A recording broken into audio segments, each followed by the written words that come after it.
भारत जहां धरोहरों का देश है, वहीं अपार संभावनाओं का देश है और उसी में अपार संभावनाएं छुपी हैं डिवोशनल टूरिज्म के रूप में, जहां एक भक्ति भाव के साथ आप अपनी धरोहरों के दर्शन करें, प्राचीन धरोहरों के, ऐतिहासिक धरोहरों के, और उन दिव्य स्वरूपों के दर्शन करें, उन वनों के दर्शन करें, उन पर्वतों के दर्शन करें, उन पवित्र नदियों के दर्शन करें, उस सागर के दर्शन करें, विभिन्न रूपों में जो अपार संपदा, पुरा संपदा, ऐतिहासिक संपदा छुपी है, उसके दर्शन करें। चैनल के लिए जो एक इन अपार संभावनाओं को उजागर करने का महान प्रयास कर रहा है, मैं बहुत बहुत हार्दिक शुभकामनाएं, बधाई और हार्दिक शुभ आशीर्वाद प्रदान करता हूं।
महाराज गुलाब सिंह ने यहाँ पक्के कुंड का निर्माण करवाया।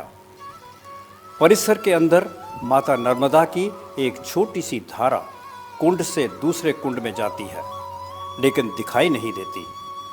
मां नर्मदा कुंड के चारों ओर लगभग 24 मंदिर हैं, जिनमें नर्मदा मंदिर, शिव मंदिर, कार्तिकेय मंदिर, दुर्गा मंदिर, राम जानकी मंदिर आदि आदि प्रमुख हैं।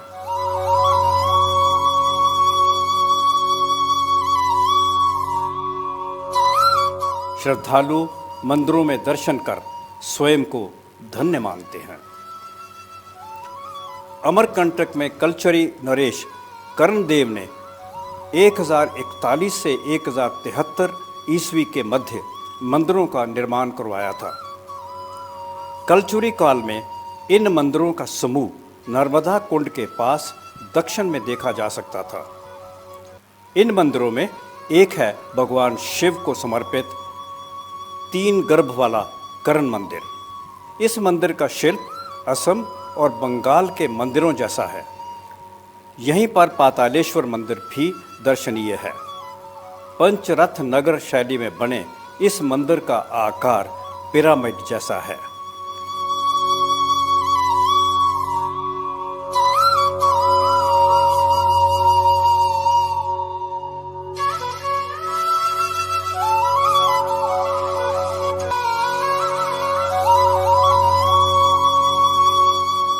नर्मदा कुंड से लगभग 1 किलोमीटर की दूरी पर स्थित है श्री यंत्र महामेरु मंदिर।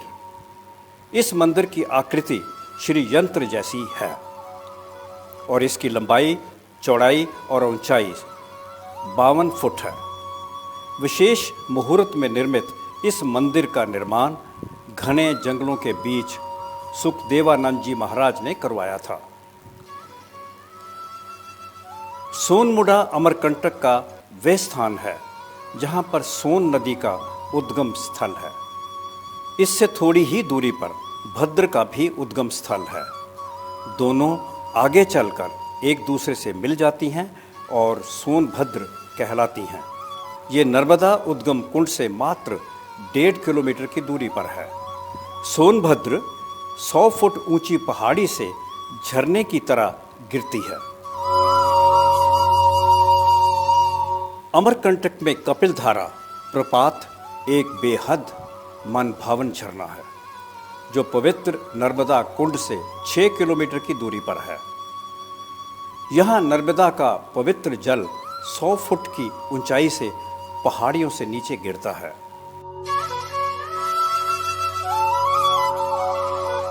मान्यता है कि कपिल मुनि ने यहाँ कठोर तप किया था।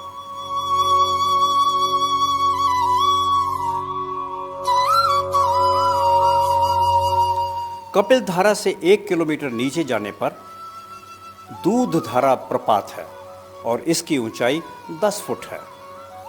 इसकी विशेषता ये है कि यहाँ पर मां नर्मदा का जल एकदम दूध के समान दिखाई देता है। माना जाता है कि यहाँ दुर्वासा ऋषि ने तपस्या की थी। अमरकंटक शहडोल सड़क पर 8 किलोमीटर दूरी पर श्री ज्वालेश्वर मंदिर है। यहाँ से अमरकंटक की तीसरी नदी जोहिला की उत्पत्ति हुई है। मान्यता है कि मंदिर में स्थापित विशाल शिवलिंग को स्वयं भगवान शिव ने प्रतिष्ठित किया था। यहाँ भगवान शिव ने माता पार्वती के साथ निवास भी किया था। अमरकंटक सिख और कबीर पंथियों के लिए भी विशेष महत्व रखता है।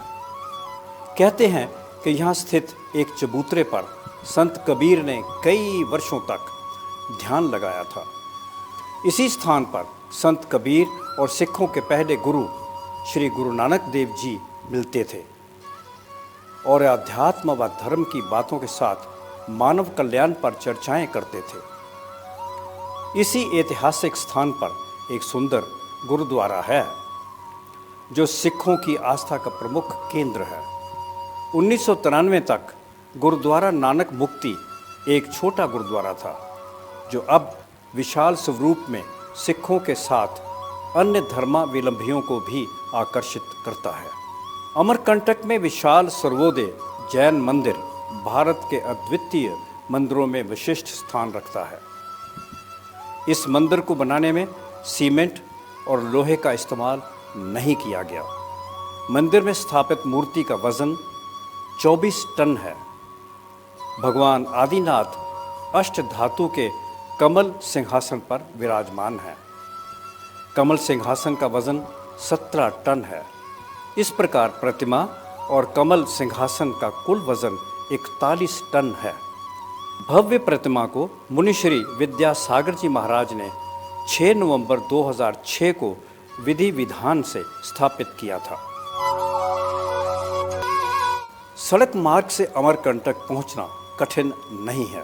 पेंड्रा रोड, बिलासपुर और शहडोल से यहाँ के लिए नियमित बस सेवा है। अमरकंटक का सबसे नज़दीकी स्टेशन पेंड्रा रोड ही है, जो करीब 35 किलोमीटर की दूरी पर है। अमरकंटक से 72 किलोमीटर दूर स्थित अनूपनगर रेलवे स्टेशन सुविधा की दृष्टि से ज़्यादा उपयुक्त है। जबलपुर एयरपोर्ट करीब 245 किलोमीटर की दूरी पर है।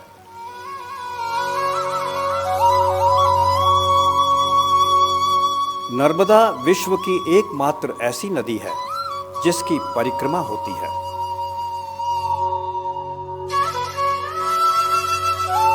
आपसे अनुरोध है कि यदि ये वीडियो आपके मन को भाया हो तो अपने मित्र परिजनों को अवश्य शेयर करें। साथ ही कमेंट बॉक्स में प्रतिक्रिया ज़रूर दें ताकि आने वाली वीडियो और अधिक रुचिकर और ज्ञानवर्धक बनाए जा सकें। जय मां नर्मदा।